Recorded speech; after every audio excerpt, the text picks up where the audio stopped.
Bassano, comune dereferendumizzato.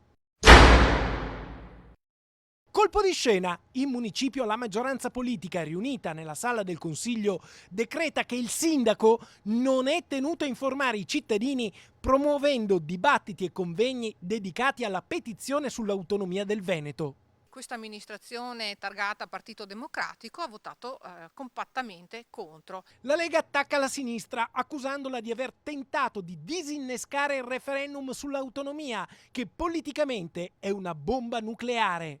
A parole dicono che sono per l'autonomia, nei fatti, bocciando questo ordine del giorno, hanno dimostrato l'esatto contrario. A questo punto ci viene un dubbio, ma i cittadini saranno d'accordo con la maggioranza che governa il comune di Bassano, che di fatto ha liberato il sindaco da ogni obbligo sul referendum? I nostri rappresentanti devono prendersi sia l'onere che l'onore e anche la responsabilità.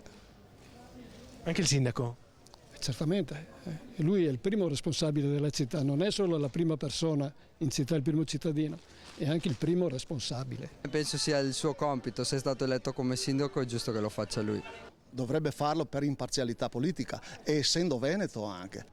Insomma, la gente a Bassano non ha apprezzato. In consiglio comunale siedono i rappresentanti della città, che però in questo caso evidentemente non hanno rappresentato il sentire del popolo. E i cittadini si ribellano. Se si fa un referendum, il sindaco non può mica lavarsene le mani. Sì, lavarsene le mani, ma non solo. Peggio ancora di Ponzio Pilatismo.